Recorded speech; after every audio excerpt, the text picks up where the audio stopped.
Office में बैठ के काम नहीं होगा, यहाँ आना पड़ेगा सबके हाउस पे, मतलब जन जन तक जन जन जाना पड़ेगा, सबके यहाँ जाना पड़ेगा। ऑफिस में बैठ के कुछ नहीं होगा, फोन से हर काम नहीं होता, जमीन पे जाना पड़ेगा, तब जाके उसका कुछ रिजल्ट आएगा। नहीं इस तरीके से तो कोई मतलब नहीं है। आप भरते जाइए ना, आपके पास नोटिस आ गई, आप फिर भर के दोगे, फिर रिजेक्ट करेगा। उसको काटना ही है तो काटेगा, उसको जोड़ना नहीं है, वो जोड़ने की मशीन नहीं है, उसको काटेंगे। उसको काटने की मशीन है, वो काटेगा। अगर जोड़ने की मशीन होती है, घर घर आता और देखता कि ये आदमी जिंदा है, ये मर गया है। अब अभी कलकत्ता में क्या हुआ, काफी लोगों का अरे यही कट गया। कलकत्ता की तो बात छोड़िए, वो तो ममता बनर्जी की ताकत थी कि सुप्रीम कोर्ट में जज के सामने मरा हुआ मुर्दा लाके जिंदा खड़ा कर दिया। बिहार वाले ट्रेन भर के बोले कि हम लाके खड़ा कर देंगे। वहां तो ट्रेन गया है ना, यहाँ तो पानी का बेड़ा भर के जाएगा। कितना आदमी जाएंगे यहाँ से, यूपी से। वो ट्रेन तो बहुत छोटी चीज है, पानी का बेड़ा बड़ा वाला वो अमेरिका का है ना, उस पे भर के जा सकता है, इतना लोग जाएंगे। तो जगह पे कराए, उसके बाद जाए तो पता लगे कि बूथ पे बेलो मिले नहीं मिले। भाई तभी ऐसा रहता है कि बेलो का पहले टाइम नहीं, उनको कहीं दूसरे जगह मीटिंग में बुला लिया जाता है। यानी बेलो काम भी कर रहा है और काम में लगा भी है, उसको कहीं ना कहीं अधिकारी दूसरे जगह उनको लेकर चले जाते हैं। जनता का काम हल हो ही नहीं रहा है, जनता की समस्या का समाधान नहीं हो रहा है, दूसरे जगह उठा के लेकर चले जा रहे हैं। मैंने वहाँ के जो अधिकारी थे, मैंने वहाँ जाके बात भी किया कि सर जब मैंने 2003 का रिकॉर्ड दे दिया है, बिना 2003 का रिकॉर्ड डाले वो SIR का जो सिस्टम होता है खुलता नहीं है। ऑनलाइन जो लोगों ने भर रहा है और बेलो द्वारा जो चेक कर रहे हैं, जब तक उसको डिटेल्स नहीं मिलेगा नहीं खुलेगा। जब ड्राफ्ट लिस्ट जारी होगी उसके बाद लोगों को यहाँ नोटिस आने लगा, तो इससे क्या उम्मीद लगाया जाए। अस्सलाम वालेकुम, मेरा नाम है मकबूल अहमद और आप देखना शुरू कर चुके हैं बनारस की आवाज न्यूज चैनल। लगातार SIR को लेकर इस तरह से लोगों ने फॉर्म भरा बड़ी मेहनत के साथ, और उसके बाद लगातार कई घरों पे नोटिसें आ रही हैं। एक एक मोहल्ले में 5-5 हजार नोटिस आ रही है, और एक ही नोटिस नहीं डबल नोटिस आ रही है। इसको लेकर जो आम जनता है वो काफी भ्रमित है कि ये क्या हो रहा है, और लगातार जो है कि बराबर जो है कि नोटिस आ रही है। इस मामले को आप किस तरह से देखते हैं? देखिए ये मनगढ़ंत कहानी है। जब हमने 2003 का डिटेल सही भर दिया तो नोटिस का कुछ चक्कर नहीं आने का। अभी मैं सिस्टम पे चेक कर रहा था, जो उनका सिस्टम चलता है, मेरे नाम का कोई नोटिस नहीं बता रहा था, मेरे नाम का भी नोटिस में आया। मैंने उनको 2003 का रिकॉर्ड लगा के दिया, उनका वोटर ID कार्ड जो है वो लगा के दिया है, सारा डॉक्यूमेंट लगा के दिया है। यानी हम 12 फॉर्म जमा किए थे अपने ही परिवार का, उसमें से 8 मेरा नोटिस चलाया। अब उसके लिए अलग से पैसा लगा के फोटो कॉपी कराए, उसके बाद जाए तो पता लगे कि बूथ पे बेलो मिले नहीं मिले। भाई तभी ऐसा रहता है कि बेलो का पहले टाइम नहीं, उनको कहीं दूसरे जगह मीटिंग में बुला लिया जाता है। यानी बेलो काम भी कर रहा है और काम में लगा भी है, उसको कहीं ना कहीं अधिकारी दूसरे जगह उनको लेकर चले जाते हैं। जनता का काम हल हो ही नहीं रहा है, जनता की समस्या का समाधान नहीं हो रहा है, दूसरे जगह उठा के लेकर चले जा रहे हैं। मैंने वहाँ के जो अधिकारी थे, मैंने वहाँ जाके बात भी किया कि सर जब मैंने 2003 का रिकॉर्ड दे दिया है, बिना 2003 का रिकॉर्ड डाले वो SIR का जो सिस्टम होता है खुलता नहीं है। ऑनलाइन जो लोगों ने भर रहा है और बेलो द्वारा जो चेक कर रहे हैं, जब तक उसको डिटेल्स नहीं मिलेगा नहीं खुलेगा। जब ड्राफ्ट लिस्ट जारी होगी उसके बाद लोगों के यहाँ नोटिस आने लगा, तो इससे क्या उम्मीद लगाया जाए, या फाइनल लिस्ट में उम्मीद लगाया जाए या नाम कटे में उम्मीद लगाया जाए।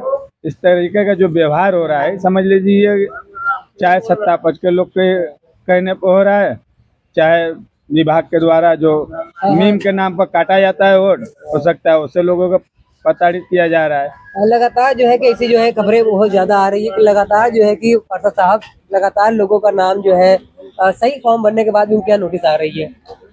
देखिए ये हम लोग का पूरा अंदेशा ये था कि ये लोग ये इस तरह का कार्रवाई करेंगे, क्योंकि जिस तरह से हमारा समाज SIR जिस तरह से चुनाव आयोग ने लागू किया उसमें बढ़ चढ़ के हिस्सा लिया, और मैं अपने सभी समाज के सभी लोगों को बहुत बहुत बधाई देना चाहता हूँ कि उन लोगों ने जिस जागरूकता के साथ, जिस जिम्मेदारी के साथ और जिस मेहनत और के साथ इन लोगों ने चुनाव आयोग का आदेश पे काम किया और बढ़ चढ़ के हिस्सा लेकर अपने अपने सभी परिवार के जितने लोगों का वो वोट भरना था, नोटिस आई थी SIR फॉर्म, उनको भरा और भर के उसको दिखाया कि देखिए देश हिंदुस्तान सभी का है और हम लोग भी यहाँ के मतदाता है और अपने मताधिकार का पूरा तरह से प्रयोग करते हैं, और उसका उन्होंने पूरा सबूत दिया।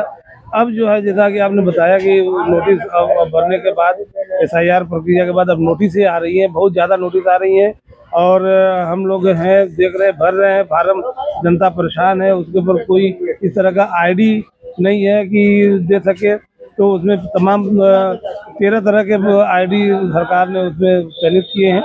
उसमें बीएलओ अपने बूथ में नहीं मिल रही है।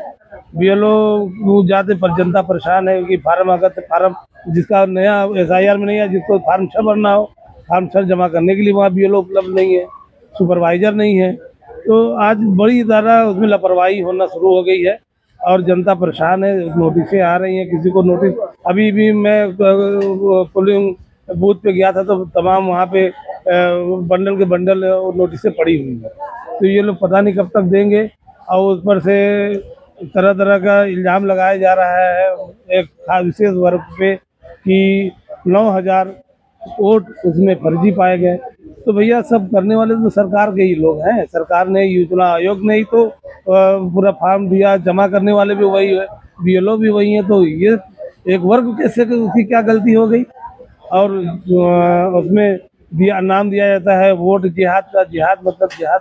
तो इस तरह से जो बचकाना आदतें हैं, अपनी सरकार के विरोध लोग कर रहे हैं यहाँ के कुछ उसी पार्टी के लोग, तो ये अच्छी बात नहीं है। और लगातार ऐसा डबल डबल नोटिस आ रही है। नोटिस आ रही है तो उसका जनता जो अब डॉक्यूमेंट जो प्रूफ है वो दे रही है।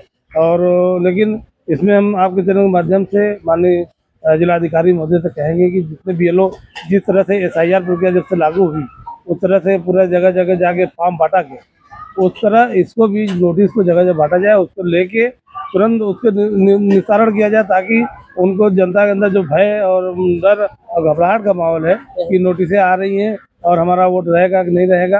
तो जिस जिम्मेदारी के साथ जिलाधिकारी महोदय ने बहुत अच्छा काम किया कि उन्होंने बहुत अच्छे परसेंटेज में बनारस के जो आए थे एसआईआर के फॉर्म उसको डिस्ट्रीब्यूट करा के, उसको फॉर्म फिलिप करा के और उसको अपलोड करके उसको जारी किया। तो अब नोटिसें जो आ रही हैं उस तरह से उसको भी डोर टू डोर बंटवाएं और डोर टू डोर बनवा के प्रतिदिन जब तक ये सुनने में आया कि अभी चुनाव आयोग ने 6 मार्च तक का दिया आदेश, तो उसके पहले ही बिफोर करके जिलाधिकारी महोदय एक अलग मैसेज पूरे उत्तर प्रदेश में दे और हिंदुस्तान में दे कि बनारस के लोगों ने एक रिकॉर्ड शामिल काम किया और जो नोटिसें आ रही नोटिस का जवाब लगा के उसके डॉक्यूमेंट के साथ सबसे डोर टू डोर ले जाके उसको जमा करा के ये प्रक्रिया को समाप्त किया। ठीक, बहुत अच्छा बात हुई। जिस तरह से लगातार जो है वोटर लिस्ट से लोगों का नाम हटाया जा रहा है और एक साजिश बताई जा रही है कि एक वर्ग के खिलाफ ये साजिश है, क्या कैसे देखते हैं मामले को? देखिए ऐसा है, ये एसआईआर इंग्लिश में कहते हैं, हिंदी में इसी को जनगणना कहते हैं। तो हमें नहीं समझ में आता ये जनगणना है या मनगणना है। अगर मनगणना है लग तो ऐसे ही रहा है कि जो मनगणना है, क्योंकि अगर जनगणना है तो आपको घर घर आना चाहिए। जो बीएलओ या बीएलए जो भी है उनको आप क्या चेक करना चाहते हैं, मतलब आदमी जिंदा है या मर गया, यही ना देखना चाहते हैं। आपको घर घर आना चाहिए और देखना चाहिए कि कौन सा आदमी जिंदा है। अगर है बीएलओ उसका जो है नोट करे और लेके जाए। हम फार्म भरेंगे, आप रिजेक्ट करेंगे। हम 2003 का आपने कहा कि लगाइए, वो हम लगा के देंगे तो आप कह देंगे कि आपके बाप से मेल नहीं खाता, फिर आपकी माँ से मेल नहीं खाता, तो फिर आप कुछ कह देंगे तो हम कहाँ तक उसको सही करते फिरेंगे। अगर आपको काटना ही है, ये काटने की अगर एसआईआर काटने की मशीन है तो वो तो काटेगी। कपड़ा काटेगी मशीन, कैंची अगर है तो वो कटेगा, वो जुड़ नहीं सकता। अगर सिलने वाली भी मशीन हो तो वो घर घर आए, जिस तरीके से सिलाता है घर घर आए। बीएलओ बीएलए जो भी हैं वो घर घर आए, सभी के यहाँ जाए और आप चेक करो कि ये आदमी जिंदा है, उसका आप बनाओ। ऑफिस में बैठ के काम नहीं होगा, यहाँ आना पड़ेगा सबके हाउस पे, का मतलब जन जन तक जन जन जाना पड़ेगा, सबके यहाँ जाना पड़ेगा। ऑफिस में बैठ के कुछ नहीं होगा, फोन से हर काम नहीं होता, जमीन पे जाना पड़ेगा, तब जाके उसका कुछ रिजल्ट आएगा। नहीं इस तरीके से तो कोई मतलब नहीं है। आप भरते जाइए ना, आपके पास नोटिस आ गई, आप फिर भर के दोगे, फिर रिजेक्ट करेगा। उसको काटना ही है तो काटेगा, उसको जोड़ना नहीं है, वो जोड़ने की मशीन नहीं है, उसको काटनी है। उसको काटने की मशीन है, वो काटेगा। अगर जोड़ने की मशीन होती है घर घर आता और देखता कि ये आदमी जिंदा है या मर गया है। अब अभी कलकत्ता में क्या हुआ, काफी लोगों का अरे यही कट गया। कलकत्ता की तो बात छोड़िए, वो तो ममता बनर्जी की ताकत थी कि सुप्रीम कोर्ट में जज के सामने मरा हुआ मुर्दा लाके जिंदा खड़ा कर दिया। बिहार वाले ट्रेन के ट्रेन भर के बोले कि हम लाके खड़ा कर देंगे। वहां तो ट्रेन गया है ना, यहाँ तो पानी का बेड़ा भर के जाएगा। इतना आदमी जाएंगे यहाँ से, यूपी से। वो ट्रेन तो बहुत छोटी चीज है, पानी का बेड़ा बड़ा वाला वो अमेरिका का है ना, उस पे भर के जा सकता है। इतना लोग जाएंगे। तो जहाँ काटना ही है तो आप कोई ना कोई रिजल्ट लगा के, कोई नुस्ख लगा के, इस तरीके से उस तरीके से ऐसा मत करिए। अगर आपको जोड़ना है तो आप जोड़िए, घर आइए, आप देखिए ये आदमी जिंदा है, उसको जोड़िए। मर गया है काट दीजिए ना। आप मरा हुआ का वोट नहीं पड़ना चाहिए, अच्छी बात है। लगातार जो है कि जो जनगणना है वाकई में ये मनगणना हो गई है, और मनगणना का मतलब ये है कि ऑफिस में बैठकर मनगढ़ंत तरीके से नाम काटा जा रहा है, और जन जन तक पहुंचने की जो बात की जा रही थी बीएलओ और एसआईआर में, अभी तक इससे पहले जो एसआईआर हुई थी उसमें